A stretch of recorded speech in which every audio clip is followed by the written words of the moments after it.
Hello guys, this is your friend. We are back with a new fanfic. Which is What If Dark Naruto Train with Kakashi and Build Harem with Anko, Hinata and Ino, Kurenai Part 1. And if you enjoy this fanfic then please press the like button and subscribe to my channel for more fanfic like this. And now let's start the fanfic. Goggles firmly resting on his forehead, Naruto looked for something to occupy his time.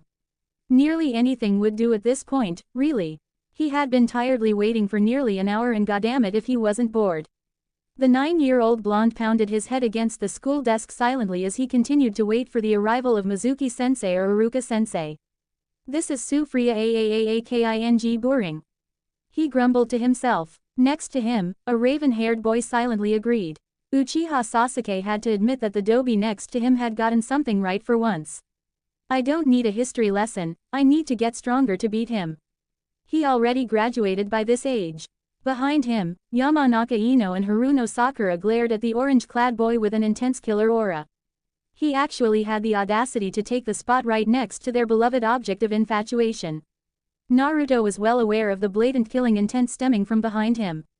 It wasn't that hard to pick up. Regardless, even if there was subtle killing intent, he would have been aware, simply because his instincts were now honed to the point where he could sense nearly every immediate hostile intent, no matter how insignificant, aimed towards him.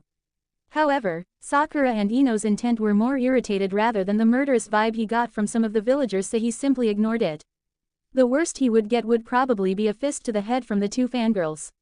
But he had experienced worse. Much worse. Sighing, the whiskered boy looked to his left at the young Uchiha. Why is this guy always brooding? He acts as if his clan was killed by his brother or some shit. Despite this thought, Naruto knew that the Uchiha clan was currently thriving and well alive. He also knew that Sasuke was butthurt because he wasn't as good as his older brother. And how did our young protagonist know? Easy, he knew Itachi on a personal level. When they first encountered each other, they understood each other well enough to form a sense of camaraderie.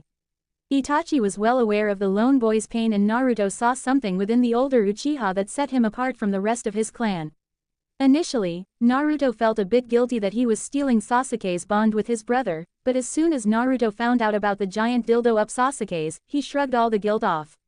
Naruto thought back to when he first met the older Itachi. Flashback start. Naruto was silent as he stared at the ceiling of the Hokage's office, a whiskered face of intense contemplation in place. This particular day was a day where Naruto's usual exuberance was diminished. He sighed. The blonde knew this was for his best interest, but that didn't mean he had to like it. Still, he would rather be here than out there.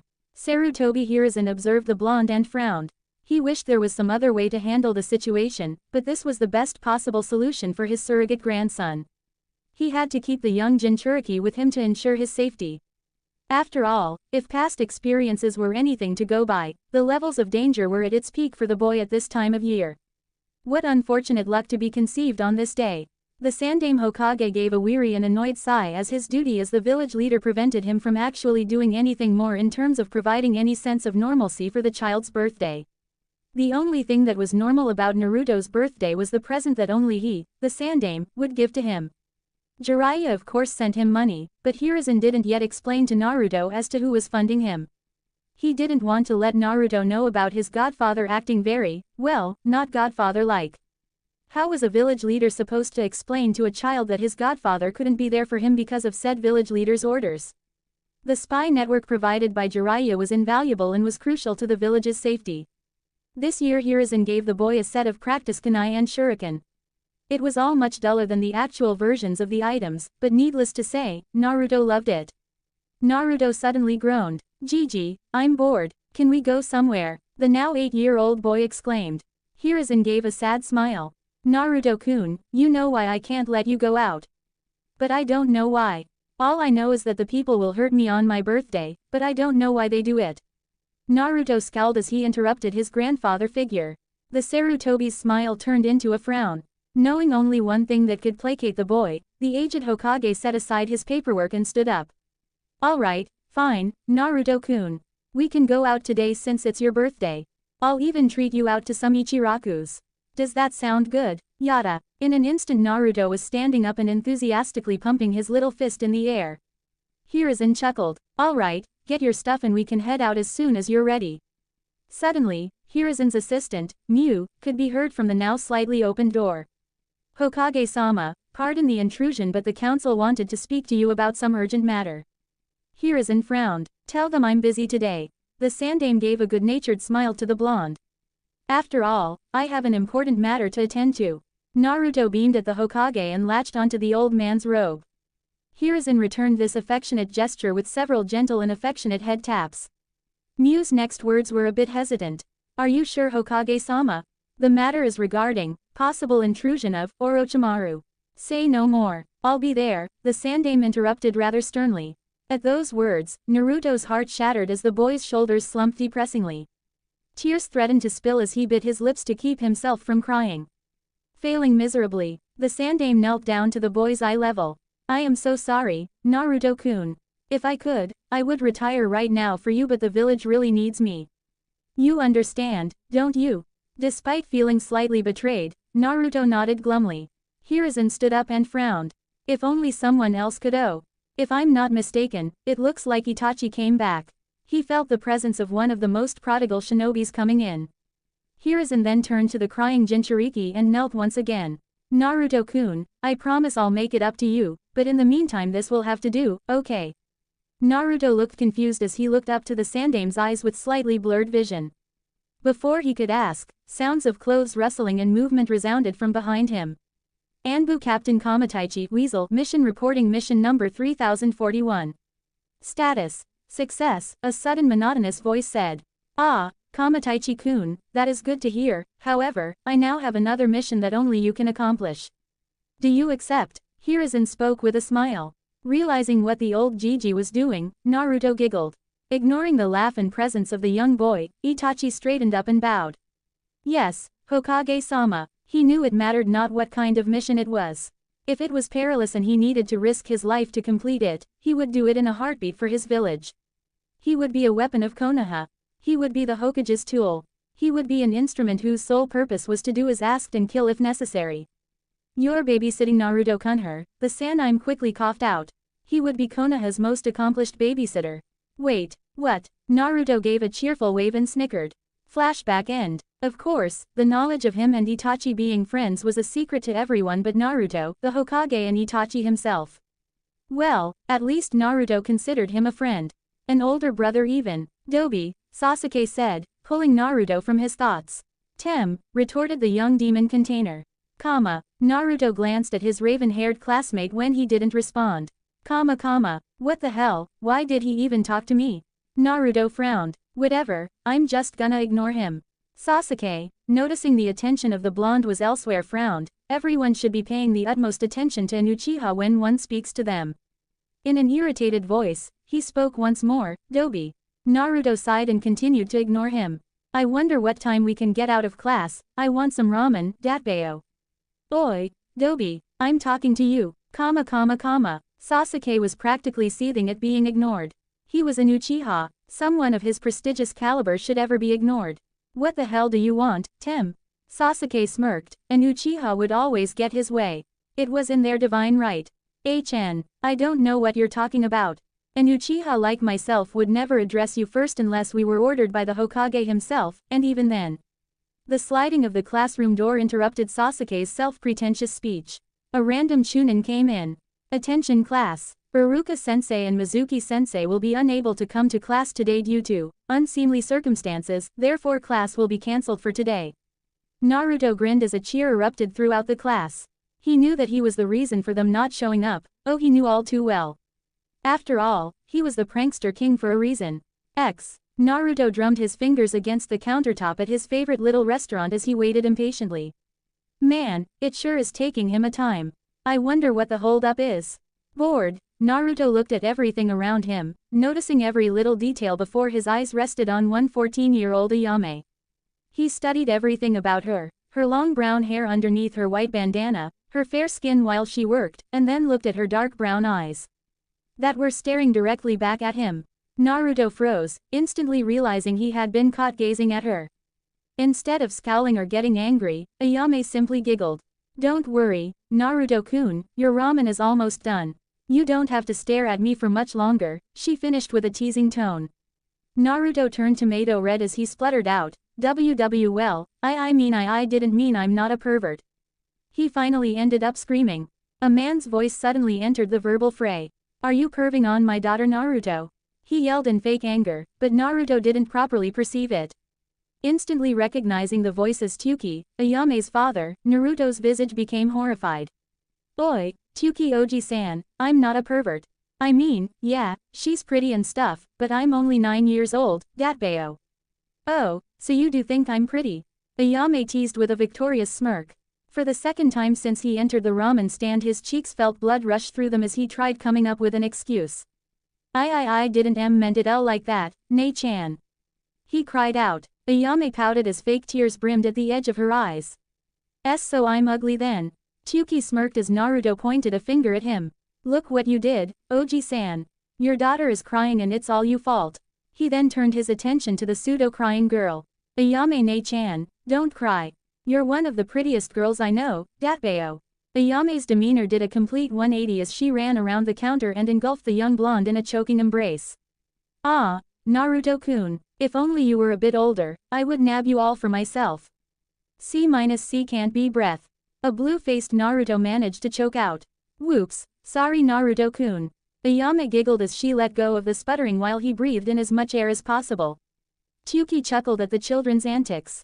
Naruto was always brightening the mood around here. The movement of the flaps of the restaurant indicating another customer had entered brought all their attention to the newcomer. In unison, Ayame and Tyuki spoke with smiles on their faces. Welcome to Ichiraku Ramen. Why were you so late, Ni-san? Naruto screamed at the new arrival with a fierce glare. Ayame and Tyuki bopped the young Jinchuriki on the head. Naruto, that's no way to treat a guest of our restaurant. We thought you knew better than that. Before Naruto could defend himself the customer sat down and patted the young blonde on the head. Itachi held his other free hand up as a gesture to calm their scolding. It's fine, I was a bit late after all, isn't that right Naruto-kun? Naruto pouted with his eyes squinted shut and arms defiantly crossed. HMPH, Temni-san was supposed to be here when I first got here. Itachi sighed and flicked him on the forehead.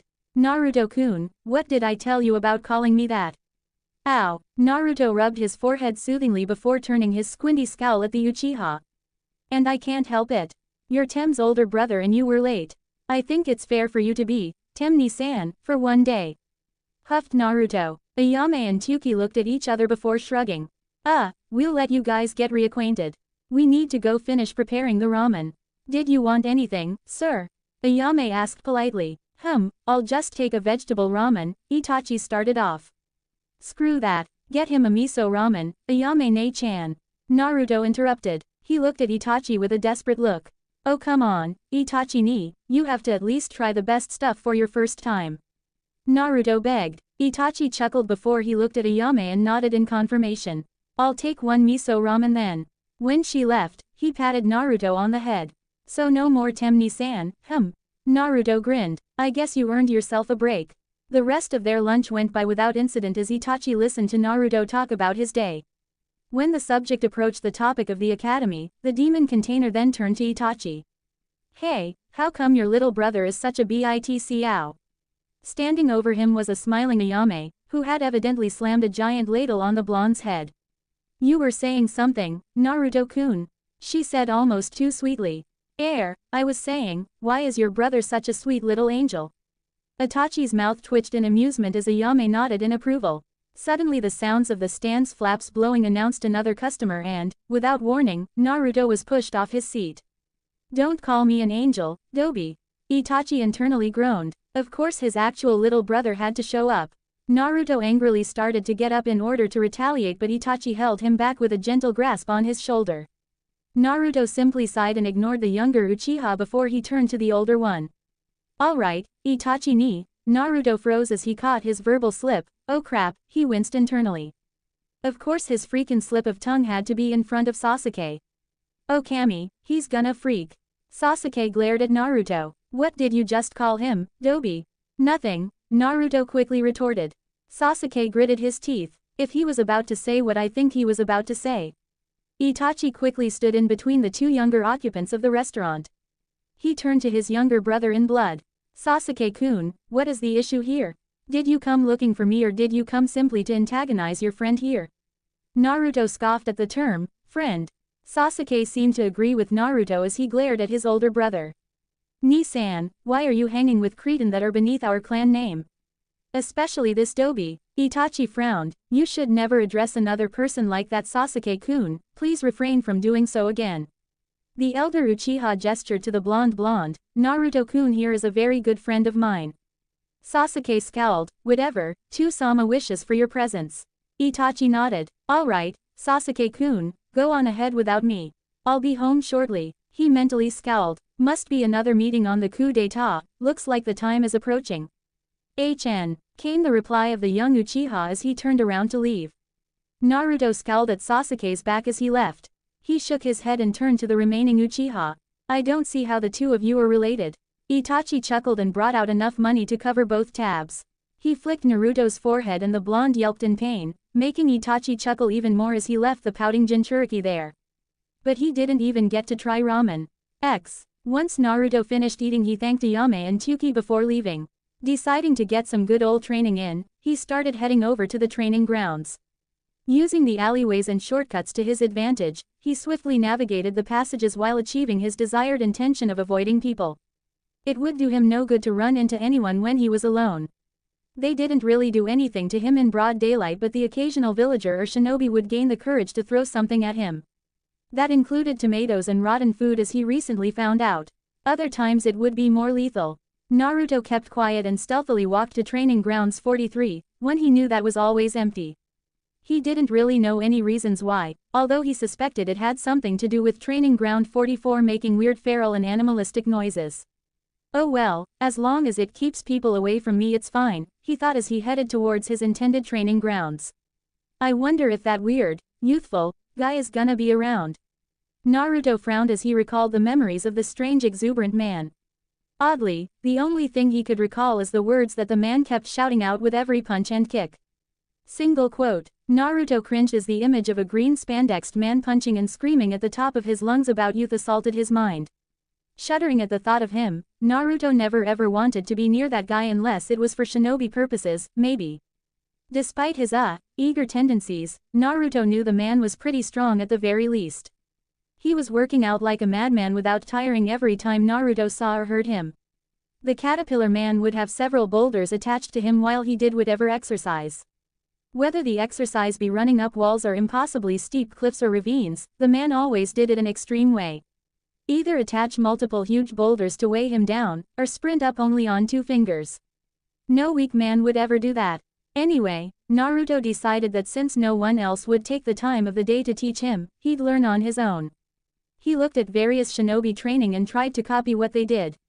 Of course, this was all done discreetly, for obvious reasons. And that was how Naruto trained everything, well, everything that wasn't chakra-based. Naruto couldn't do shit with his chakra and it absolutely irritated and puzzled him to no end, even though they had just unlocked their tenketsu this year like every other year 4 academy students would. It was sort of a rite of passage, he supposed, at least that's what Gigi told him. However, surprisingly, when Naruto unlocked his chakra everyone in a half-mile radius passed out, himself included. The Hokage was there when he woke up and tried to explain everything to everyone about what happened. He said, Naruto-kun has too much chakra and the density of it was blah blah blah. Naruto didn't really pay attention because firstly, unlocking your chakra was painful as hell and he was super exhausted after he regained consciousness, and secondly, when did he pay attention to anything important? Never. That's when, although he made a mental note to fix that issue soon. Suddenly, a scream broke Naruto's train of thought. Youth. Youth. Oh Kami, he's close, Naruto mentally grimaced. He trudged towards the source of exuberance after some deep contemplation. It took a few moments, but with some common sense and the powerful need and want to get stronger, he reluctantly decided to go study the strange man. The enthusiastic screams of passion grew even louder until he finally arrived hidden in the dense forest. Welp, he was here now. For better or for worse, not even he knew. Okay, first he ran laps. No, wait, did he stretch first? Well, no shit, he stretched first. Everyone stretches first. Okay, so let's restart. Stretch first, laps, the basic push-ups and shit, then the advanced and crazy weird push-ups and shit, and then, Naruto paused for a moment with a puzzled expression. Damn it, what the hell did he do again? I can't concentrate right now next to this emo tit. Naruto glanced at the raven-haired boy next to him who was currently glaring at him. It had been like this ever since that incident at Ichiraku's. As soon as Naruto was in a 200 feet radius of Sasuke, the young Uchiha would find him and try to burn holes into the young blonde's very being. It was pretty uncanny. Actually, it would have been a pretty impressive feat of determination if it wasn't so creepy. Like, seriously, a wall could be separating the two, and as soon as Naruto walked around the corner, Sasuke's head would be fully rotated to glare at him while his upper torso was facing a completely different direction. Seriously, what the ? And to make things worse, wherever Naruto sat, Sasuke would sit right freaking next to him. I'm flattered and all, but I don't play for that team, so, if you could kindly get away from me, that'd be splendid. Sasuke blushed from embarrassment while the girls glared at the whiskered boy for implying whimthing that would put all of their efforts down the drain. The guys on the other hand loved it. Kiba was practically howling with laughter while Choji chuckled.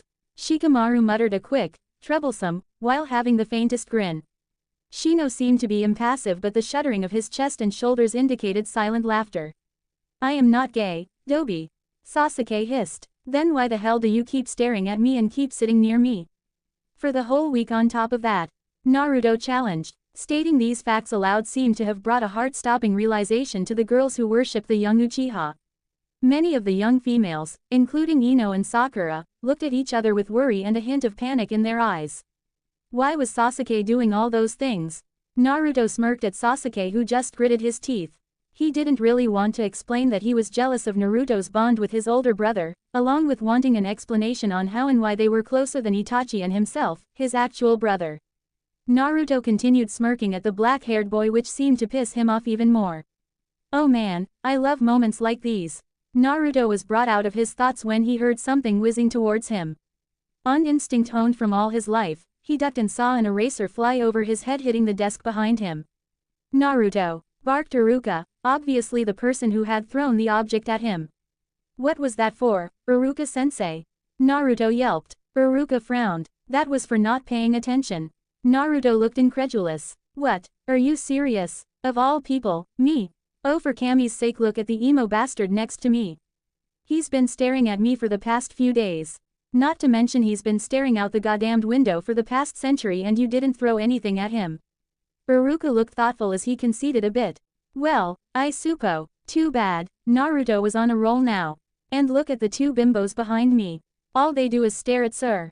He jerked a thumb towards a still glaring Sasuke, and you don't ever see them getting something thrown at them. Sakura and Ino didn't even hear him as they continued their dreamlike stare at the raven-haired boy, apparently having quelled the question of Sasuke's from their minds. Naruto then pointed to a sleeping Shikamaru. And this guy, he's literally slept every class since day one. At this point, everyone was staring at Naruto in awe, including Iruka, with one similar thought on their mind. When did the Dobi notice all these things? Naruto then turned his attention to Kiba, who was now clearly outside the classroom window playing with Akamaru. He's not even in class. Need I say more? Iruka looked outside with confusion on his face. What the hell, when did he get Kiba? Get your back in here.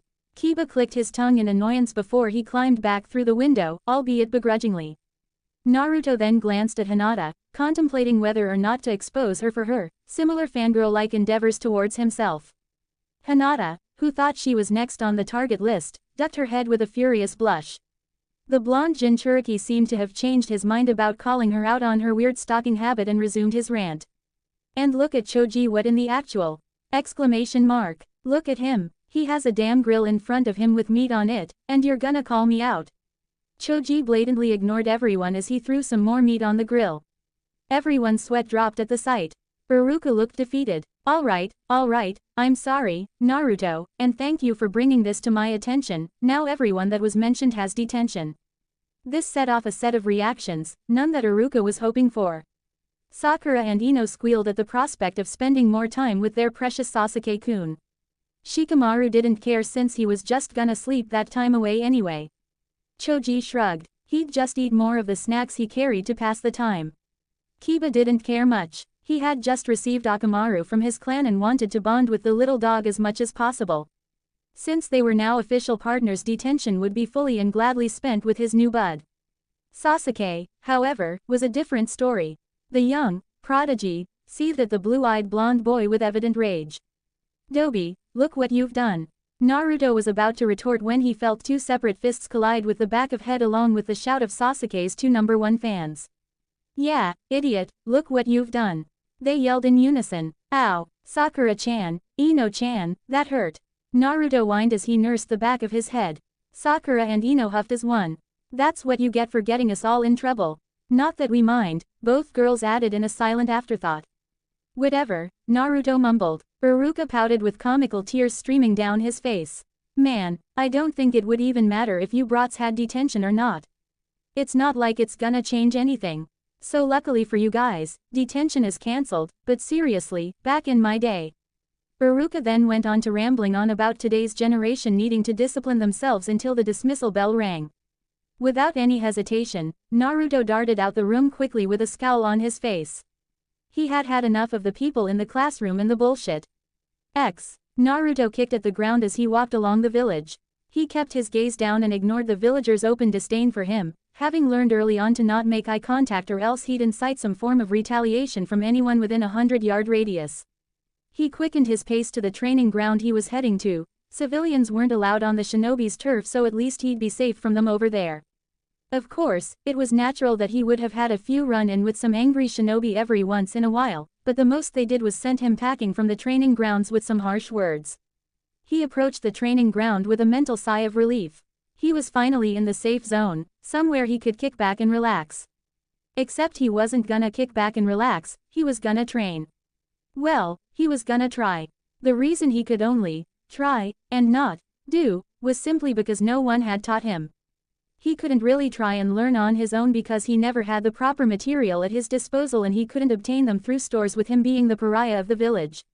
This meant that as the scorn of the village he was constantly thrown out stores for simply being in there, and the instructors at the academy regularly sneered at him for even approaching them, so that was a no-go. Well, everyone except Iruka-sensei and Mizuki-sensei. But the two aforementioned Chunin never had time because they were always grading papers and busy with some other teacher stuff. That's why his training regimen was usually taken from other shinobi he was able to observe on the rare occasion that he wasn't found out by them.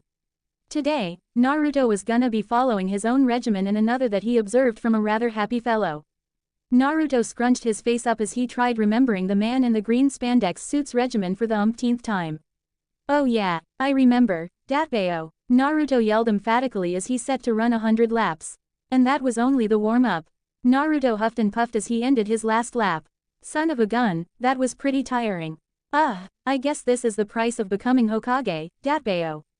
He quickly stood up and stretched before going to the decently sized stream, drinking some water from his cupped hands and washing his face as he relished in the revitalizing feeling. Feeling somewhat refreshed, Naruto set about to do the next part of the workout before he suddenly froze. What did he do next again? Scrunching his face in concentration, Naruto struggled to recall the exact workout. His eyes panned across the training ground hoping for some kind of memory spark. When his eyes fell on some boulders he yelped in triumph. "Oh yeah, now I remember. Man, am I getting super smart or wah?" Then he realized the detail of the workout's next step. Oh damn it all. He walked to the area with boulders littering the ground with great resignation. The green-clad man with the caterpillars above his eyes must be batshit crazy to do this. After dreadfully reaching his destination he stared at the rocks with a somewhat blank look on his face. "Guess I gotta do this if I wanna be Hokage someday." Quote, "Me sideways, Datbeo," he groaned as he lifted a boulder with his arms. Once there, he threw it in the sky and positioned himself to be as ready as he could. Naruto was lying down face up with his chest panting from the brutal workout he just endured. "Thank Kami, my stamina is awesome. I barely finished that madman's workout. I don't know how that guy can move like a damn snake while I move at the pace of a damn turtle." Needless to say, walking laps around the training ground using only your hands was a tough workout, especially with a pretty boulder balanced on your feet. Well, it wasn't giant, but hey, a rock on your feet that weighed nearly 50 pounds was pretty impressive, though Naruto saw the caterpillar man doing it with a boulder as big as a rhino. Oh well, one day I'll get there. I mean, that guy must be strong if he can do that crazy exercise. Suddenly, Naruto was put on alert mode as he heard footsteps approach his location. He tried jumping to his feet only to fall down from the sudden head rush and muscle fatigue. He cursed himself for being in such a vulnerable position. Shit, I shouldn't have. Naruto, is that you? Came a very familiar voice. The tension immediately dissipated from Naruto's body as he identified the source of the intruder. Holy crap, Mizuki-sensei. Thanked Kami, it's just you. I thought you were someone who was gonna what are you doing here? Mizuki chuckled and feigned innocence. Oh, I was just looking for you, actually. I've seen you train really hard and I have to say, I'm impressed, so impressed in fact I was wondering if you wanted to graduate a couple of years early. Naruto's eyes widened at Mizuki's words. What, are you serious, sensei? He asked excitedly. Mizuki nodded with pseudo-sincerity. Why yes, I am Naruto. Now, let me tell you what you have to do to pass. Internally, Mizuki was sneering. Time for you to get what's coming to you, you damn demon. Naruto panted heavily against a tree as he clutched the giant scroll close to his chest before he peered around the forested area to make sure no one had followed him. Seeing no one, he slid down against the tree and plopped onto his rear. He took a deep breath and relaxed, allowing a proud smile to adorn his face. He, Uzumaki Naruto, socially proclaimed, Dobi, had successfully stolen the scroll of seals from the Hokage Tower itself. Ha, no one can call me the dead last anymore. I'd like to see them try and do what I just did. Naruto adjusted his goggles from his forehead to his neck and wiped the sweat that accumulated on his visage. He eagerly opened the scroll and peered at the list of jutsus. Mizuki-sensei told me I only had to learn one of these to graduate early, should be easy enough, I think, he muttered to himself as he scanned the parchment. His gaze fell on one particular jutsu, the Kage Bunshin no Jutsu. This jutsu allows the user to summon physical copies of themselves, however, the clone takes a lot of. Naruto frowned, the next few words were blurred and had holes through them from the old age. Ah, what the hell does it say? I can't see, damn it. Naruto squinted his eyes in hopes of making out any distinct words on the blurred out characters. Damn, whatever, where was I? However, the user has many benefits from this jutsu. It can perform various jutsu on its own and on top of this, it can retain. Naruto swore loudly. Bah, fuck this boring horse shit. Nobody has time for all that. I'm just gonna learn it. 1 hour later. Wow, that was actually pretty easy, what the hell? How come this one is so much easier than that damn regular Bunshin? Naruto pondered briefly before shrugging. Oh well, maybe there's another jutsu I can learn while I wait for Mizuki. Naruto, what the hell are you doing? A shout from Iruka interrupted him. When Naruto turned his head toward his sensei, he saw that he stood behind him with a somewhat disappointed face, although the blonde easily ignored the expression. Naruto's visage immediately brightened upon recognizing the voice. He jumped to his feet and turned around. Iruka-sensei, oh man, I'm so glad you came early. I'm totally pumped to show you the new jutsu. Naruto, that I learned. It was actually really easy, I got it down in nearly half an hour, Naruto continued babbling on. Naruto, Iruka grew a tick mark on his head. But I thought about how. Naruto, what? Naruto stammered out in panicked fear. Iruka took Naruto by the shoulders. Naruto, this is serious. I need to know why you took the scroll. The blonde looked confused. For the test, sensei. Mizuki-sensei told me that if I was able to take the scroll from Gigi's place and learn a jutsu, I'd be able to graduate as an early genin. Immediately piecing the puzzles together, Iruka's expression darkened as understanding emerged on his face. In a small voice, Naruto asked, Iruka-sensei, am I in trouble? The scarred Chunin's gaze softened. No, Naruto, you didn't do anything but listen to what your sensei told you to do. Suddenly, Naruto threw up a frantic finger behind him and screamed. Watch out, Iruka-sense. Too late. Thud. Iruka's eyes widened with momentary surprise before pain took over his mind as his back was penetrated by a Fuma shuriken. The scarred teacher gritted his teeth as he tried to rip the big hunk of metal from his flesh. Well, what do we have here? Came an incredibly condescending tone. Immediately, Iruka turned around, albeit painfully, and confronted the source of the voice. Mizuki, the injured Chunin snarled. What the hell do you think you're doing, you giant? ? Quote. Naruto screamed while pointing an accusing finger at the light-haired Chunin. Seeing the blonde Jinchuriki, Mizuki sneered with obvious disdain. Shut up, you fool. You honestly thought you of all people would have been given an earlier chance than someone like Uchiha Sasuke, the actual genius of the class? A confused Naruto asked in a somewhat subdued voice. But you said. Realization dawned in Naruto's eyes as he puzzled the pieces together.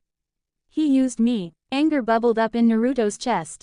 You piece of shit, I'm gonna kill you, he screamed. Instead of taking offense, Mizuki simply laughed deliriously. Ha, you, kill me, and how in the world is the dead last demon of his class going to accomplish that? Before Naruto could respond, Iruka growled. Don't call him that, you traitor. You have no right to say anything. He turned to Naruto and said, I need you to run and get some backup for me, alright? Naruto nodded dumbly and took off scroll tucked to his chest with both arms. Iruka then turned his glare to his childhood friend. Mizuki, how could you? Why would you stoop so low? Why the fuck are you protecting that demon? Mizuki sneered. Did you forget that it also killed your parents? Join me, and together we can kill the demon and erase his existence from. Iruka was already shaking his head. No, you're wrong. He's not a demon, he's Naruto Uzumaki. Iruka snarled as he wrenched the implanted piece of metal from his back. He then threw the Fuma shuriken back at the pale-haired Chunin. Mizuki jumped onto a tree and latched onto it with chakra. He smirked haughtily. Face it, Iruka, you were never a match for me to begin with, and on top of that, you're injured, it's over. Iruka clenched his hands and gritted his teeth. Even he knew it was mostly true. But I still have to try. With that thought, he brought a kunai out and took a defensive stance. He had to try and buy Naruto as much time as he could. Naruto paused halfway through his run and slapped himself for his stupidity. What the hell was he doing? He has the Kage Bunshin for Kami's sake. He quickly formed the seal he had recently become acquainted with, and 3 clones were formed. Go directly to Hokage Gigi and tell him about the situation. The original Naruto ordered. It felt a little weird talking to his clones, but he'd have to get used to it. When the clones nodded in affirmation, the original Naruto turned back the way he came from with a look of determination.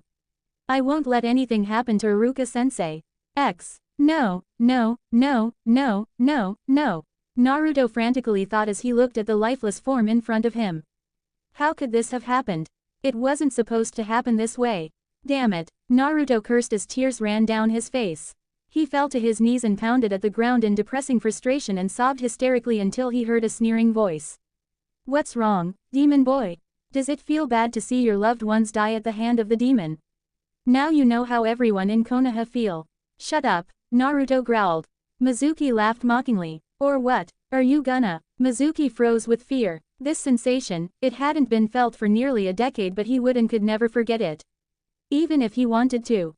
The pale-haired Chunin broke out in cold sweat at the presence of the ferocious pressure exuding from the blonde boy in front of him. One thought dominated his mind. The Kyuubi no Kitsune. A man with half his face covered in bandage wrapping approached the tower accompanied by 2 others. Shimura Danzo, previously a candidate for the Hokage position and ex-teammate of the current Hokage in office, was now an elder for Konohagakure. With his 2 fellow elders and former teammates alongside him, he headed to the office of one Sarutobi Hiruzen. Kaharu and Homura, the 2 that accompanied him, had a stern look on their wrinkly faces. While it wasn't obvious from a first glance, their walk was full of tension and their strides carried a sense of urgency. Today was the last day to take action. Upon reaching the office door, the 3 elders ignored the protesting secretary and barged in. Hiruzen turned an impassive gaze to the 3 who had intruded. He knew the reason as to why they had come. Their motives had been a pressing thought in his mind for the past few weeks. Ever since the elders and he had caught wind of dissension amongst a particular Dujutsu-wielding clan, they engaged in a heavy discussion on how their next course of action should be taken. Being the peace-loving senile he was, the Sandaime wanted to handle the situation diplomatically, hoping somehow that words would be able to defuse the issue. However, Danzo and the other elders came today and demanded justice, no matter how brutal the method was. Hiruzen, the time is near and you promised us an answer. We must not waste time any longer. Their traitorous Actio. From the corner of his eyes, he saw a mop of blonde hair shrouded in a transparent red cloak in the all-seeing crystal ball.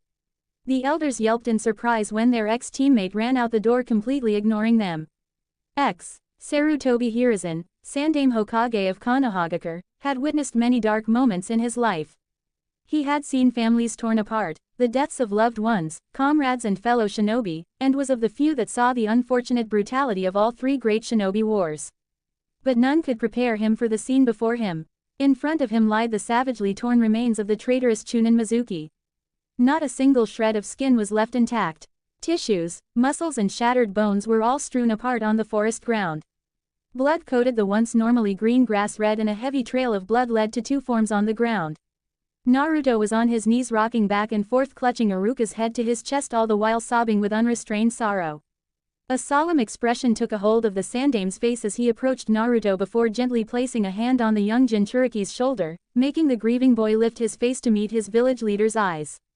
Immediately, the Hokage knelt and the young blonde immediately clutched onto his robes desperately. Naruto tried reining in the turbulent emotion that coursed through him as the Hokage stood in front of him but failed miserably.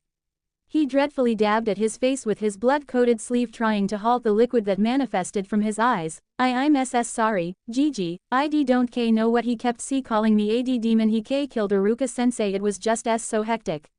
1 meter moment ICR read and the end next, Mizuki is dead. Hiruzen interrupted the young boy's babbling. Naruto-kun, all of this was out of your control. You aren't at fault for anything, do you understand? He said sternly yet gently. Naruto shook his head despairingly. I should have said no, he asked me to do this. Hiruzen made to interrupt the young boy again but the blonde continued in a whisper.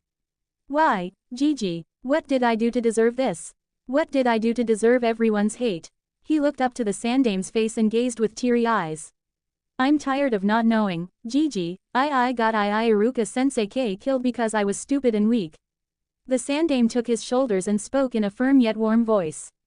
Naruto-kun, believe me when I say this was not your fault. As to your request, we'll discuss that later, now sleep, my child, you don't need to worry. I'm here for you. Naruto nodded, knowing that was the best he was gonna get out of the leader and felt his eyelids grow heavy. One last thought rang through his mind before he entered the blissful void of sleep. I'll fix myself to be the best, Iruka-sensei, that's a promise of a lifetime. Naruto sat in the chair in front of the Hokage's desk and swung his feet in a bored childlike fashion. Hey, when does he or she get here? I wanna start training, Datbeo. Sarutobi Hiruzen pinched the bridge of his nose in obvious agitation. It had been a whole 2 weeks since the Mizuki incident and he had kept Naruto with him in case of a mental breakdown, making sure that he'd be there for his surrogate grandson. Yet it seemed as if he didn't need to worry because the boy was nearly back to normal. Hiruzen observed Naruto's every action from the beginning and all of the signs pointed to the theory that Naruto didn't remember killing Mizuki in his chaotic frenzy. However, that wasn't why the Hokage was a bit irritated. The problem was that Naruto was now obsessed with training for Kami knows why and the little blonde wouldn't stop bugging the old man about it. Hiruzen simply shook his head. Naruto-kun, there was no guarantee that the person we were talking about would show up today, and besides, you know that the person is busy. How about you go home for today and come back tomorrow? Naruto's shoulders slumped at the thought of waiting another day. He plopped onto his 2 feet and replied in a grumpy tone. Fine, he thought on what he should do. The academy was on a summer break so he literally had nothing to do. He could always pull some pranks but he didn't feel like it due to all the recent events. Hiruzen exerted a tired breath as he watched the little blonde Jinchuriki exit the office and went back to previous thoughts. The problem that was rising from a particular clan did not bode well for him or Konoha and he was sure the elders were going to come back sooner or later. He grimaced as he paged his secretary. Maya-chan, please set up a meeting between the elders and I ASAP. Yes, Hokage-sama. Both Naruto and Hiruzen had forgotten what day tomorrow was. October 10th, the day that the Kyuubi no Kitsune attacked. It was also Naruto's birthday. Single quote. Naruto cursed himself for being such an idiot. How did he forget today? Of all people, how could he forget? Naruto stumbled to the ground as the pain in his leg finally caught up to him. I guess the adrenaline wore off now, he grimly realized. He shakily got up to his feet only to fall again. Damn it, he cursed. He looked over from the direction he came from and saw the mob generalizing towards his direction loosely. Naruto chuckled darkly when he heard them scream out the usual bullshit. Find the demon, he went this way, don't let the bastard escape. Make him pay. If he had received a single ryo for all those phrases he had just heard, he'd have enough to buy out the entire elemental nations and then some. It was so cliché and he heard it a shit ton of times more on this specific day than any other. October 10th. Yep, it was an absolutely great day for a birthday. Naruto gritted his teeth in pain as he once again attempted to stand up. He had to get away now, otherwise the mob would catch him again. Footsteps pounded towards Naruto's general direction as he hobbled along desperately, taking a glance back while moving, he failed to notice the figure right in front of him. Gotcha, you little bastard. Naruto yelled in agony as a second kunai implanted itself into his calf. Surrounding him was mostly civilians and very few shinobi. Now that he effectively couldn't run, they had him cornered. Knowing this, Naruto simply curled up in the fetus position and closed his eyes. He tried protecting himself as best as he could by using his hands to cover his face, the seemingly primary target for the mob's punches and kicks. Suddenly, all of the attacks ceased and he felt himself being taken a hold of by the arms and legs. Trembling and shaking, Naruto fearfully opened his eyes to see himself being taken by the shinobi to outside the village walls. He strained and pulled with all of his effort to try and free himself, but it was for naught. How the hell was a 10-year-old supposed to free himself from some battle-hardened shinobi? Please, anyone. He cried and whimpered for someone to save him, but it all went unanswered. If it weren't for the seriousness of the situation, he would have noticed that this was the first time he had been taken outside of the village walls. I'm sorry. I don't know what I did. Stop, just PP, please let me go. Naruto begged. As an answer, one of the shinobi who was carrying him punched him square in the stomach, involuntarily forcing blood to cough out. Oh, don't worry, we won't kill you just yet. No, that would be showing you mercy. We're gonna make sure you suffer for years and years to come, one of the shinobi spoke in a low voice. The group of 5 shinobi then reached the forestry that surrounded the village and quickly entered the somewhat dense foliage. Without warning, Naruto was thrown and pinned against a very large oak tree. The unmistakable sound of metal piercing skin resounded in the air, followed by a loud scream of pain that broke with sobbing. The shinobi stepped back and admired their grotesque work. Before them, the boy they believed to be the actual Kyuubi no Kitsune was crucified to the tree. Kunai implanted at his wrists and ankles prevented movement and caused Naruto continued crying helplessly while desperately apologizing for crimes he didn't commit. A shinobi with an eye patch over his left eye stepped forward. Seeing how the other shinobi made a path for him, Naruto assumed he was the leader and looked at him with tears streaming down in torrents. Speaking in a light tone that didn't fit the situation, the man spoke with a wide smile. 9 years ago I lost part of my life. Nearly everything was taken from me, my family, my friends, my wife and even my children. His demeanor took a 180 as he slapped Naruto in the face without warning, causing the blonde to cry out in pain. In a low and angry voice, the one-eyed man said, and as if that wasn't bad enough, you just had to take my eye. Upon saying this, he lifted his eye patch and revealed a rotting eye socket. Naruto felt his stomach content rising to his throat as he quickly averted his eyes downward. In the end, Naruto willed the stomach content down through sheer willpower. Please, I won't say anything if you let me go, Naruto whispered, face still stinging from the man's sudden blow to him earlier. He would have begged, but he was quickly losing energy. He was only hoping his words would placate the man. Instead of answering his question, the man drew a kunai and twirled it around his finger. Gazing at the weapon as it glinted against the moonlight, he spoke slowly. You know, it really sucks only having one eye. He directed his attention to Naruto and looked the young blonde in the eyes with a dangerous look. Do you know where my eye is? He asked as he tilted his head with a maniacal smile on his face. Naruto shook his head slowly in fear, not trusting the words he'd let out. He didn't want to risk his answer angering the obviously deranged man. Oh, now that's a real bummer. The man frowned and looked crestfallen. His shoulders slumped and the kunai he was twirling around fell to a standstill as he looked down in a defeated manner. For a few seconds Naruto almost believed that he had somehow calmed the crazy man from any extreme actions. Almost. The man abruptly stood tall with a cheery smile on his face. Well, you know how that saying goes, an eye for an eye. With that being said, the man smiled and approached Naruto with malicious intent. The mention of Naruto's name on this particular day made the Sandaime Hokage pale with unease. They had just got done going over the report of the incident and Itachi had one last request before he was marked as a nuke nin. Hiruzen had smiled sadly when he heard this. One of the few people Naruto had bonded with was now leaving all because of himself and the council. Itachi's last request was to visit the blonde he had bonded with over the last year and a half before he left. That's when the weight of the current date decided to firmly stomp its way into his mind. That led to the both of them quickly striding over to the desk to use the crystal ball to locate him. Once they looked through the crystal ball to find Naruto, much to their horror, they saw a group of ninja carrying him into the outer forest of Konoha. Immediately, the Hokage cursed himself for being such a fool.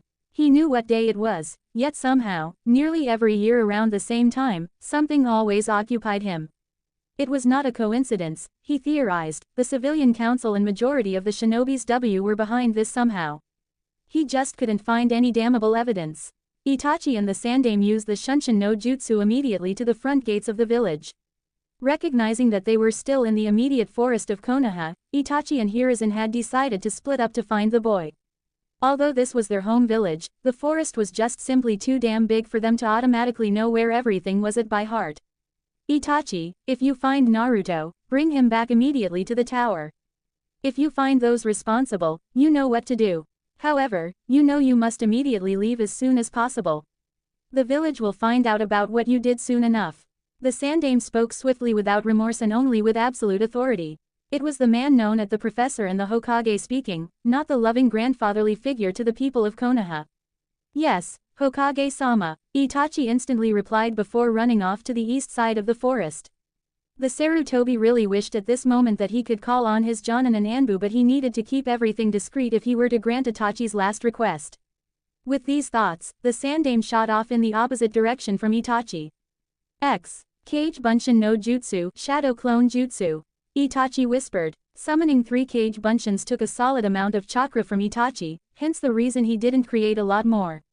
It would be useless to summon 30 clones only to dispel them after 30 seconds or a minute. No, it would be more efficient to summon a few and have them be able to use a decent amount of chakra to help them find the young blonde. Immediately, they sped off in random directions in hopes of completing their tasks as quickly as possible. Itachi picked a direction where his Kage Bunshins hadn't gone to and sent chakra to his ears in hopes for a sign to the whereabouts of Naruto. He immediately heard some rustling and pumped chakra through his legs to the source of noise. He ran and ran in hopes of finding. Tisk. Itachi stared at the cause of the noise with a frown. Just a squirrel. If he didn't find the boy soon, he was sure the blonde would be severely injured or dead by the time they got to him. Itachi checked his reserves and seeing that he had about 2/3 of it left, he summoned another set of 3 Kage Bunshins and sent them off in random directions. He was getting desperate in finding the boy. He didn't know why, but the blonde provided the companionship and feelings of a real little brother.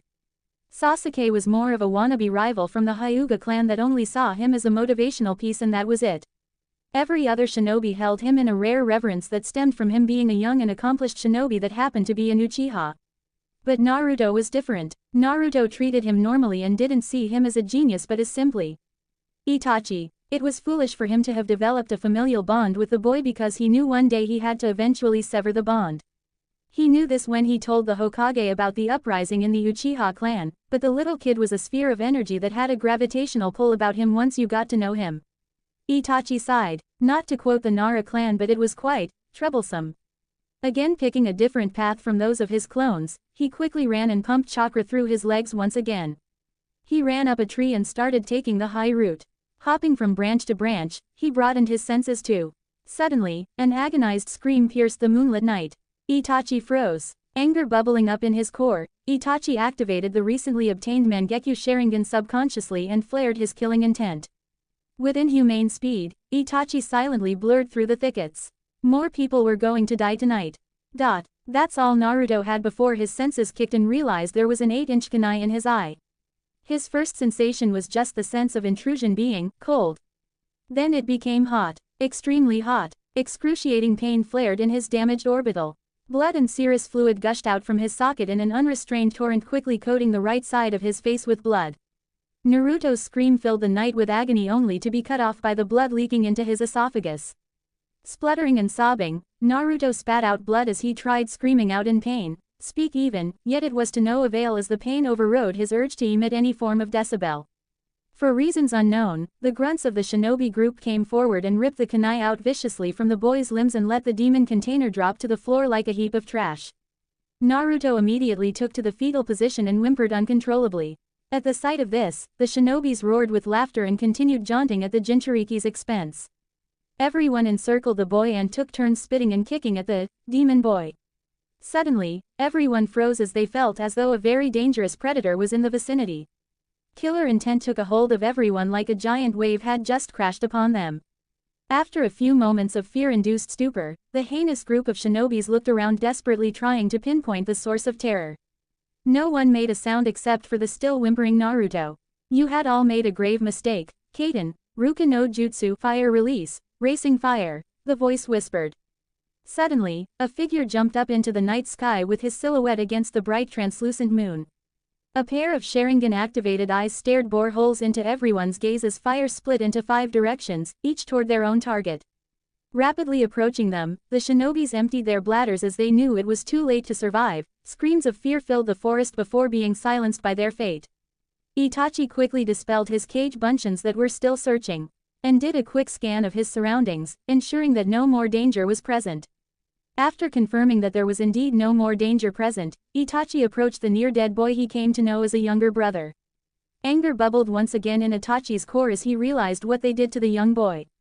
Kneeling down to the sun-kissed blonde, he began healing the small wounds. He had a basic proficiency in medical ninjutsu due to his Sharingan. However, it was only basic. He wished now more than ever that he should have given more attention to it. "You're late," Naruto managed out with his good eye closed. He cracked a small smile. "Temni-san." Itachi shook his head with incredulously. "You must be strong to make light of this horrendous situation, Naruto. Don't talk, Naruto. Save your energy, you're going to need it." Taking the boy's silence as an answer, he continued to patch the minor injuries. To heal the Jinchuriki's broken bone was out of Itachi's medical ninjutsu's league. The basic healing would have to do for now. Completing his simple healing process, Itachi then bit his thumb, Kuchio's number jutsu. A cloud poofed and revealed a slightly larger than average crow. "Why did you summon me, Itachi-san?" asked the crow in a surprisingly deep baritone. The crow looked around his surroundings before looking at the boy with a kunai embedded in one of his eye socket. The crow's reaction looked disgusted. Humans were the most barbaric organisms to walk this forsaken world. "Kuro-san, I need you to find and relay a message to the Hokage. He should be easy enough to find if you search for his signature from the sky." The older Uchiha answered. Kuro, the crow summon, simply nodded his affirmative. "And what does this message entail?" "Please inform the Hokage that I had found Naruto and he'll be arriving shortly. Please also inform him that." Itachi leaned in and whispered something to the crow. The crow's eyes widened with surprise. "Are you sure you want to that? The repercussions could be severe. You especially don't know how that process could react. Especially cause of a certain being that is held. No, I don't think you should go through with this. It'd be painful for the boy on top of that, we would be uncertain in knowing if it would work. Go, I have made my decision, it must be done." Itachi interrupted with a stern voice. He had already put a great amount of thought behind this. The crow looked apprehensive but eventually nodded. Itachi was one of the strongest shinobi this world had to offer. Kuro would trust in the genius of the Uchiha clan. Itachi turned to the still form of one Uzumaki Naruto. He knelt down and called out softly, "Naruto." Itachi grew worried as the boy with his good eye closed didn't respond. Just as he was about to act, the boy moved his hand to his cheek, almost touching the kunai that had been forcefully implanted into his socket. He held his hand there on the verge of making contact with the weapon before finally dropping his hand on his cheek. "It hurts," Naruto whispered hoarsely, voice trembling full of pain. "I know, Otudo, I know. But I need you to be brave for me, okay? Can you do that for me?" At Naruto's weak nod, Itachi continued, "The kunai ruptured everything in your eye. If I were to take it out, you will be blind in that one eye." "I figured as much," Naruto said quietly with tight lips. "However, if you choose to do so, I can replace it, but the process itself would hold an untold amount of pi." "No, I won't take your eye just so I can see Itachi ni. I'd rather go blind than hurt someone I love." Naruto spoke loudly with ferocity. "Screw that, he wasn't no sissy bitch." Itachi gave an amused smile, not that Naruto could see, always thinking about others. "Naruto-kun, sometimes it's good to be selfish."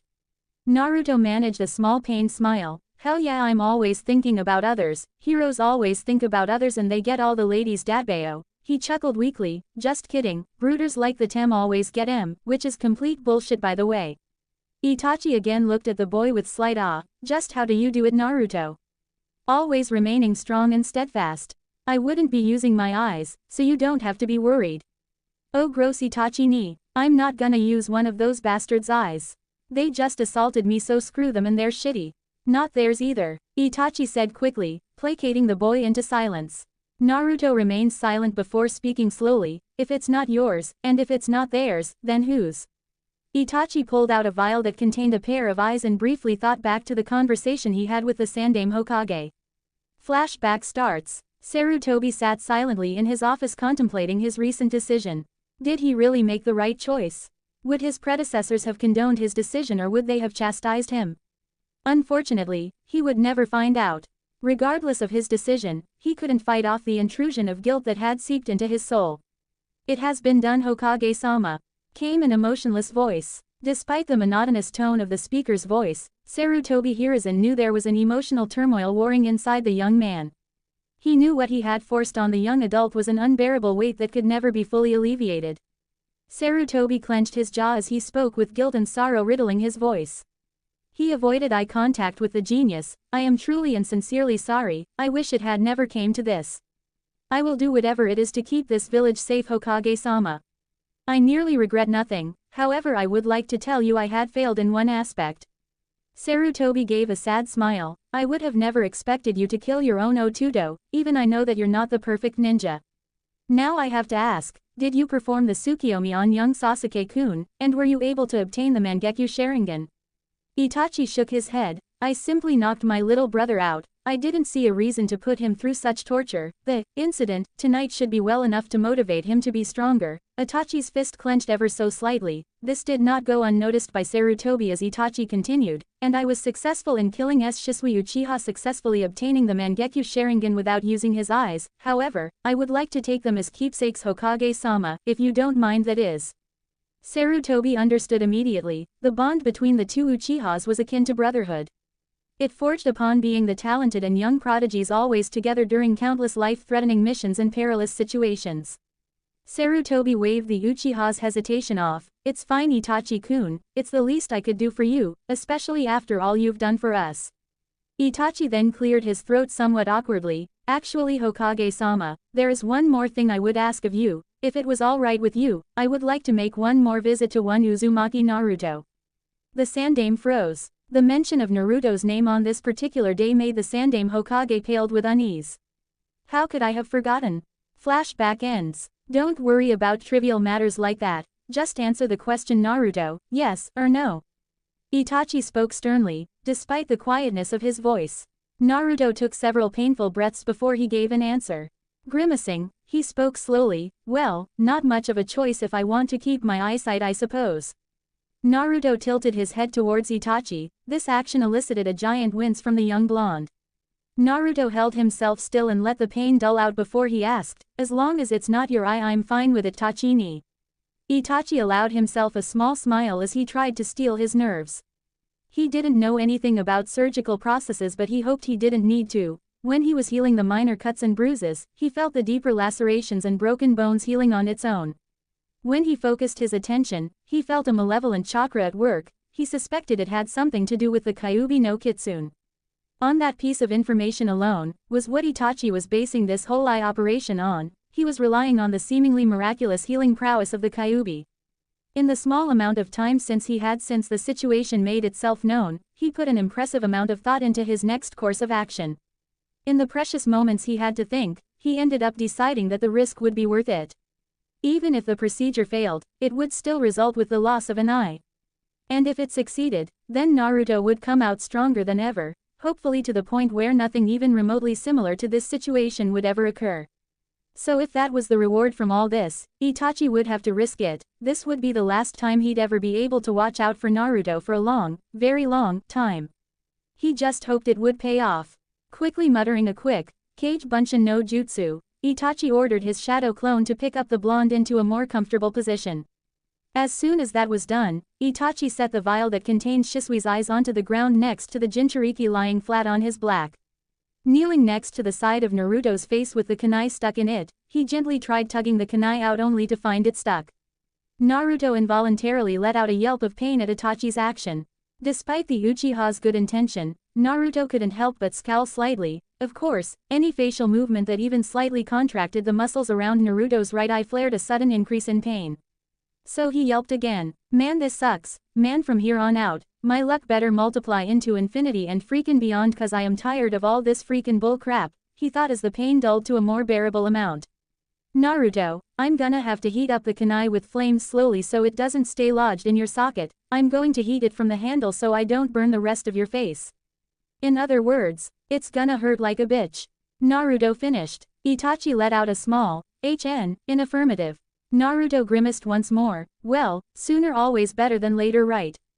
Itachi summoned another cage bunshin on top of the other one. Ordering them to hold Naruto down, Itachi quickly placed his hands on the handle and used an extremely simple Kaden jutsu to coat his hands with flames. Naruto gave a loud gulp as he waited for the kunai to heat up. He didn't have to wait long as he felt the metal starting to heat up to the point of it being similar to lukewarm. Naruto's pace of breath quickened from the anxiety of waiting. Despite the brave face he put on, this whole thing was actually quite freaking scary. Naruto didn't know why he expected the pain to be sudden, but he did. Every time he experienced pain, the suffering was always delivered swiftly. Should be the same for this time, right? Kami, was he wrong? The first sign of his error was the fact he was becoming extremely uncomfortable, well, as uncomfortable as you could get with a kunai already embedded into your socket. Naruto gritted his teeth as he felt a small degree of burn. Can you pull it out now? A short tug that led to more pain answered him. It's not hot enough yet, and I can't go any faster or I might cauterize the flesh around the wound. That would effectively seal this kunai as a permanent fixture to your face. I'm sorry, but bear with me, Otuto. Itachi murmured. Naruto let out a strained noise indicating pain was building up. He clenched his jaws and grinded his teeth furiously. His fingers penetrated the ground as he exerted pressure, hoping somehow that grasping at something tightly would dull the ever-increasing pain. He thrashed against the shadow clone's restraining grip on him to no avail.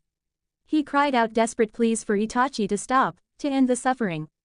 In response, Itachi continued whispering encouragements that fell to deaf ears. Right as the pain reached the apex of Naruto's tolerance, the pain immediately died down to a small ache, eliciting a somewhat relieved gasp from the Jinchuriki. "Ai, is it out?" he whispered as he opened his one good eye to see Itachi smile and nodding. Naruto shut his one eye tightly and bared his teeth as the open air felt hit his gaping socket. It felt like a brick ton of salt against an open wound. He took in a deep shuddering breath as he adjusted to the strange emptiness and pain of his eye socket. Now this is the hard part, right? Itachi hesitated a bit before answering. Pursing his lips, he spoke unsurely. Naruto, I really don't know what is gonna happen, but I believe you should and can expect pain, and lots of it. I'm going on a whim here as to this final step. Do you still want to continue? One sapphire eye stared at Itachi dully. I don't know. I am scared. I don't think I can handle this, Naruto finally whispered out as tears escaped his eye freely. Naruto didn't know why he had to be so weak. It should have never turned out this way, if only he had been. You are strong, came the quiet yet stern voice of the only Uchiha present. Naruto shook his head. No, I was never strong. I couldn't even protect Iruka-sensei, and I can't even protect myself. Itachi lifted his hand briefly and flicked the whiskered boy on the forehead. Don't be a baka, Otuto. You are more strong than you'll ever know, trust me. Hearing those words brought a strange effect in Naruto. He still felt all the negative emotions, but the words of his older brother instilled a new sense of security in him. If the genius amongst genius saw something in him, perhaps he himself can one day see it. Thank you, Nisan, Naruto whispered. He looked up towards the night sky and continued, I think I'm ready. Itachi patted the boy's head before giving a grim nod. Let us begin. Naruto had thought he had known pain to an intimate level. Well, sally that notion sideways and tossed it in the trash. 'Cause what he felt at this moment, that was pain. He tried screaming, but he found his throat parched and was barely able to whimper. He tried thrashing against the cage bunchins that were restraining him. He tugged and kicked, but it was to no avail as he felt his world explode with pain. Yet underneath all that pain, he felt something incredibly difficult to describe. He felt something different. As vague as that was, it was the truth. Yet if he had to describe the strange sensation, he would have to say evil. However, thank Kami, the feeling Naruto had felt lasted for a few seconds, seeing as to how he passed out from the pain. Again, thank Kami. Where am I? Why does my head feel like it's been hit with a Fuma shuriken? I wonder if Nisan is still here. Itachi ni. Hearing no response, Naruto groggily awoke to an all too familiar place, albeit blurry. He knew exactly where he was. The familiarity of the place assaulted his sensitive senses. The clean antibacterial scent attacked his already sensitive nose. The whiteness of the room and the texture of his clothing, which felt much like a gown, were dead giveaways as to where he could be. Yeah, he knew exactly where he was. A place that he hated waking up to, Konoha's hospital. That or he was at some crazy OCD freak's house with an extreme hospital fetish. Naruto groaned as he tried moving. His body felt like complete crap. Everything hurt and he was sore as hell. What the hell caused this? Last thing he remembered was. The memories hit him like a tidal wave. Naruto closed his eye and took a deep breath. He opened his eye, just realized that his vision was supplied only from the left side. From his other optical perspective, he simply saw pitch black.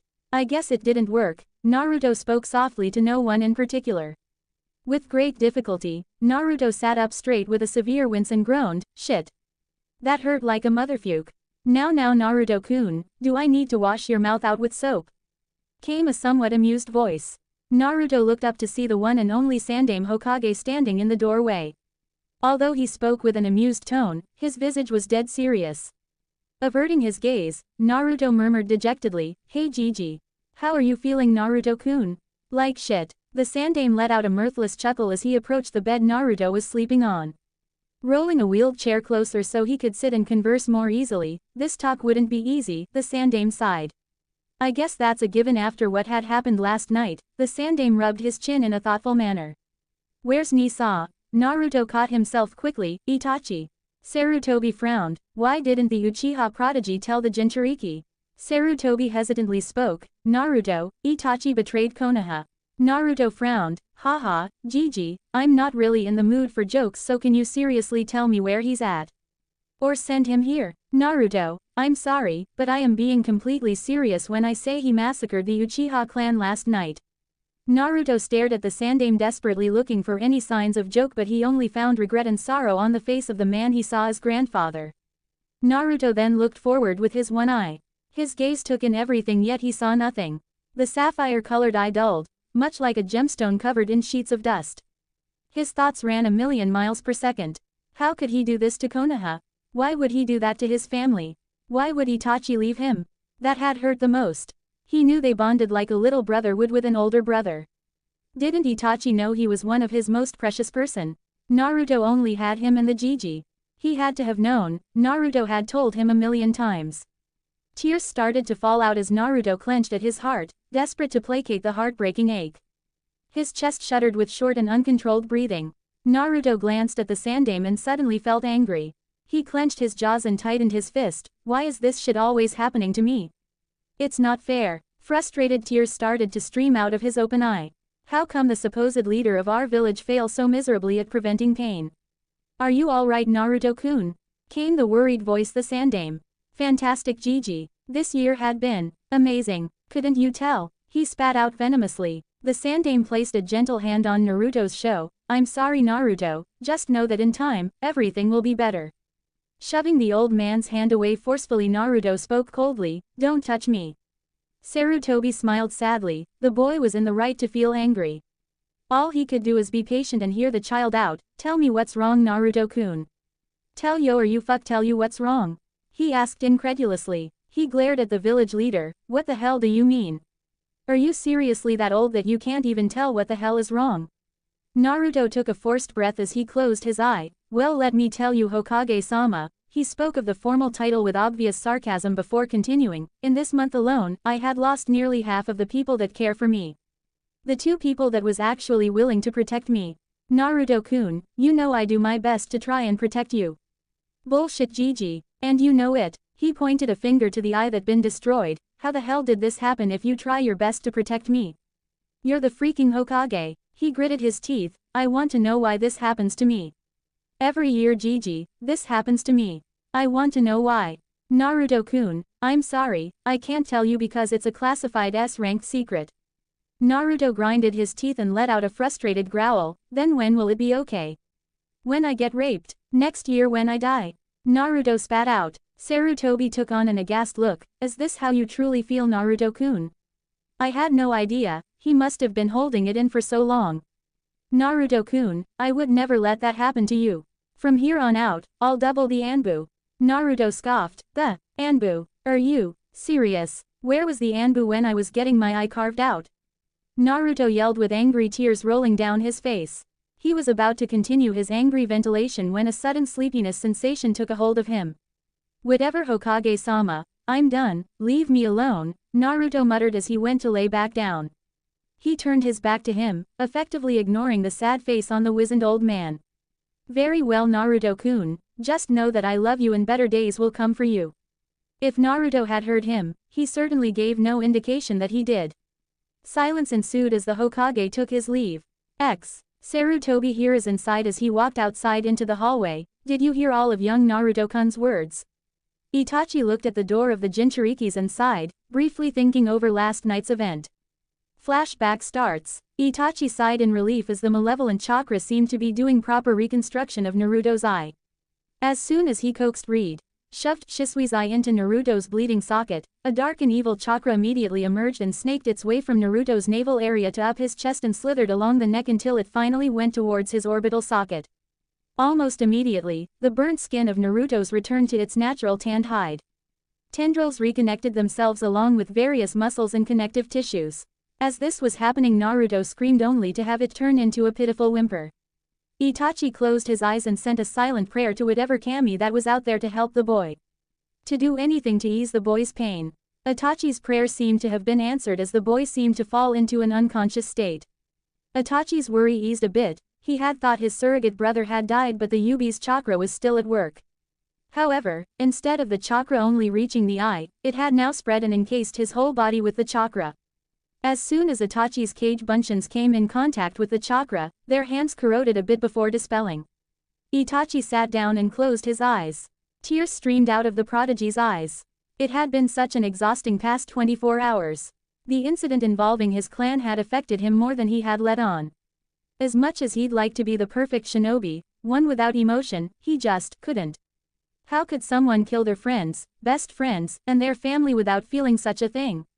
Itachi was strong, a genius amongst a genius. But he was not a monster. He still felt every emotion torrent through him just as any other human. He looked upon the night sky and spoke to no one in particular. Shisui, I am so sorry for everything. He looked at the boy covered in the Biju's chakra, but know that you will live on through him in a way. He is strong-minded and strong-willed much like you. His tears stopped as he let out his feelings. It had been way too long since he had shown any emotions. A few minutes later, Itachi sighed once again in relief as the chakra-enveloped boy seemed to thin out to the point where it wouldn't be fatal to come in contact with for a few minutes. Itachi knew not to touch the boy when the vile chakra was so thickly saturating the boy's figure. However, he didn't have much time left, he had to leave soon. So without a single care in the world, he picked the young boy up while the chakra ate at his clothes and skin, albeit slowly. Itachi gritted his teeth. This pain is nothing compared to Naruto's suffering. He hugged the boy tighter to his chest despite the pain. A lone tear fell into the cheek of unconscious boy. I'm sorry for everything, Otuto. Flashback ends. The boy is in pain, hopefully time will be able to mend his heart.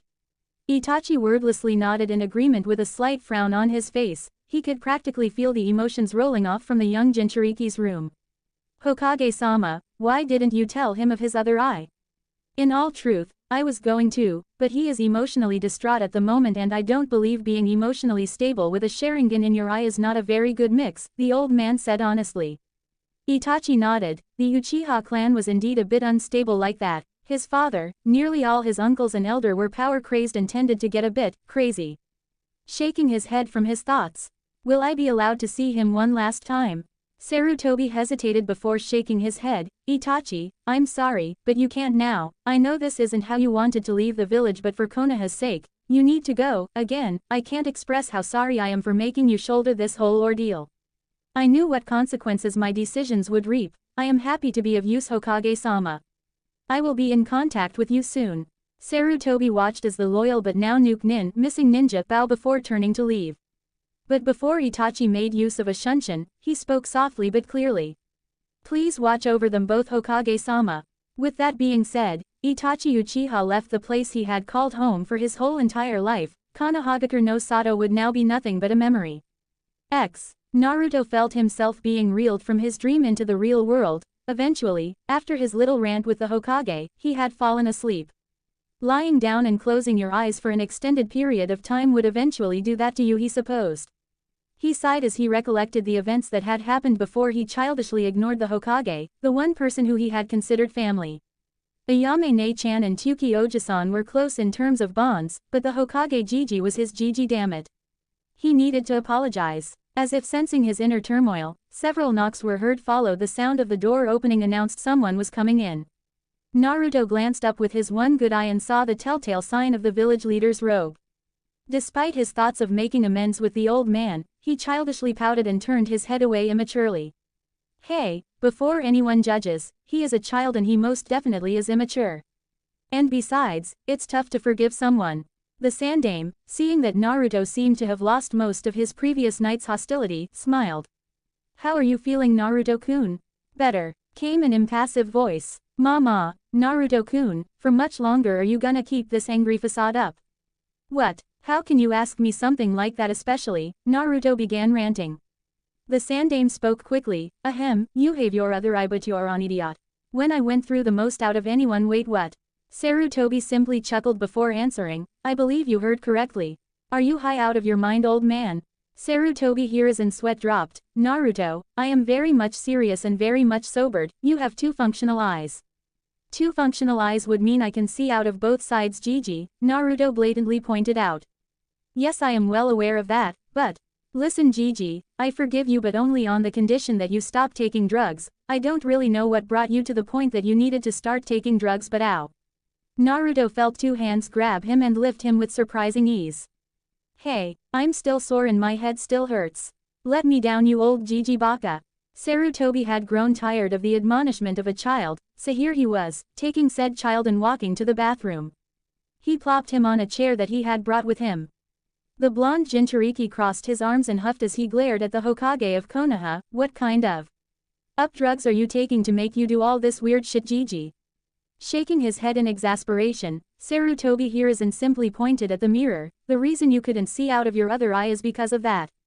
Naruto scoffed as he turned to look in the mirror. What the hell are you talking about? Oh. Naruto blinked. Oh, that was the problem. Are you kidding me? Naruto groaned. I am such a complete moronic idiot. Sarutobi nodded in agreement. Indeed you are.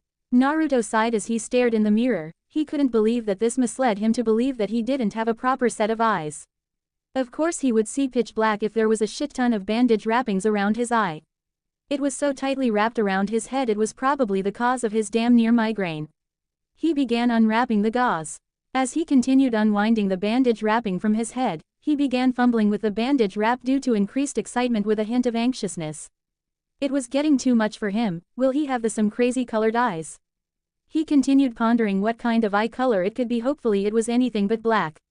He didn't want to look anything like Sasuke Tem. Oh, maybe it'd be a vibrant green like Sakura. Oh. Or maybe even gold. Yeah, gold would be cool. He had just unfinished wrapping the bandage and leaned forward with anticipation to scrutinize every little detail of change. Except, there was no change. Staring back at him was the exact eye that should have been completely decimated from existence. Right, thinking back, he couldn't really remember what became of his eye that night. It was sort of tough with, well, you know. Anyways, back to reality, where nothing was different. He cocked his face to the side and blinked furiously. Gigi. Is this my eye? It looks exactly the same. The Sandaime found himself chuckling once again. No, my boy, that eye belongs to the one and only Shisui Uchiha. Do you know of him? Yeah, Itachi mentioned him tons of time, something about them being rivals and brother-in-arms. Indeed they were. Shisui along with Itachi were renowned Sharingan users. They were among the best in the Uchiha clan, if not the top two. Nearly every Uchiha who had unlocked their Dujutsu seemed to have some passive ability unlocked unique to them. Sarutobi looked at Naruto's right eye thoughtfully. I wonder if he will possess the Sharingan. Whoa, wait a second, so Itachi actually killed the whole clan off. At the Gigi's nod, Naruto yelled, so why the hell did he give me this eye? Perhaps he saw something in you, we may never know. Nay, Gigi, does this mean I have the Sharingan? He started off excitedly, but ended up slightly frowning. It certainly doesn't feel like it, and from the looks of it, it feels like my other one. The Sandaime stared at the boy intently. I honestly don't know, Naruto, your body adapted to it well enough, someone did a remarkable job of patching you up. I suppose we'll just have to wait and see. Naruto looked at the mirror intently. What the hell were you thinking, Ni-san? Due to the whole incident that involved a certain traitorous Uchiha and his clan, Sarutobi Hiruzen cancelled the academy classes for a whole month. A whole month? What the hell am I supposed to do now? Naruto thought, a tad bit annoyed at the fact that he had nothing to do. He was currently walking in a henge of a nondescript civilian. I guess I can go train. I wonder if the caterpillar guy is out there. He was near the Inuzuka compound when he heard a whimper. Naruto stopped for a brief second contemplating whether or not it was worth the trouble to actually sat his curiosity before walking on. He didn't want to really deal with anything. He found that his curiosity often led him to more trouble than any good. Another whimper. Fuck, he groaned as his body moved on its own will toward the pained whimpering. He continued walking around until he reached an area of alleyways. Occasionally pausing and preening his ears when he entered the maze of alleyways, he took on a satisfied expression when he heard he was getting closer by the second. Dropping his henge in a plume of smoke, he quickened his pace to a run when he heard a pained bark and several threatening growls. When he rounded a corner, he saw a puppy that was the size of a large adult fist. Surrounding the small dog were several larger dogs baring their teeth at the obviously injured puppy. The puppy itself had a black fur coat with hints of orange around his body's underside and paws. Naruto clenched his fists. If there was one thing he hated, it was bullies. Subconsciously letting out killer intent, Naruto picked up a lead pipe lying on the floor and roared. However, the lead pipe was not needed as the dogs cowered at the unintentionally leaked ki. Naruto stared after the dogs that were bullying the pup for several seconds before returning his attention to said pup. Naruto tentatively held a hand out to the nearly all-black puppy only to see it bare its tiny canines at him. Naruto frowned. It was obvious that the puppy wasn't used to any form of help. Naruto's frown became even more pronounced when he noticed how malnourished the pup looked. Wow, this puppy reminds me of, well, me. Naruto sadly thought. Naruto brought out a piece of jerky that he had been saving for himself as a treat and offered it to the young pup while crouching, ever slowly trying to approach the small dog. As he drew closer with the piece of meat, the dog growled and snapped at the drawing hand. Naruto stopped in his tracks and sat. The dog needed some treatment, but without trust, Naruto couldn't get near him. So he'd wait, patiently. Even if patience wasn't his strong suit. And wait he did. A staring contest ensued between both occupants of the alleyway. For what seemed like a century, the two continued staring until the pup finally gave up. A small smile tugged at Naruto's lip as he saw the dog extend its neck toward the jerky that had been placed on the ground, all the while staring at Naruto with suspicion. Suddenly, the dog snapped out and took the piece of jerky, immediately retreating with its back to the wall. The injured pup scarfed the jerky down in a heartbeat. Then it promptly fell over from what seemed to be exhaustion. Naruto sighed in relief as he scooped the young canine into his arms. Now all he had to do was find a place that could take care of the pup. Naruto frowned as he realized that most likely no one would care for anything that had any relation to the blonde. Realizing where he was near, a metaphoric light bulb appeared above his head. Duh, how could I forget? We're near Kiba's place. I think, it certainly smells like him, Naruto thought as his senses picked up on a somewhat familiar scent. Kiba wasn't exactly his friend, but they got along well enough as classmates. Kiba, Shikamaru, Choji were the few that treated him indifferently. They were the closest things he could call a friend. Kiba laughed boisterously as he chased his little furry companion down. Yep, this was the life, getting a pup and then spending the rest of your days. Kiba halted his game of tags and looked up, sniffing the air. Huh, I know that smell. If I'm not mistaken, this smells like the dog. Kiba, came the unmistakable voice of the whiskered boy. Yep, that's definitely Naruto. Kiba smirked. The puzzling thing was that there was another smell that accompanied the pariah. It sort of smelled like a dirty dog. Kiba wrinkled his nose and narrowed his eyes. He also smelled a bit of blood. His suspicions were confirmed as Naruto came running around the corner panting with a bundle of fur in his arms. Kiba, immediately jumping to conclusions, started screaming accusations at the Jinchuriki. If it weren't for the severity of the situation, Naruto would have rolled his eyes.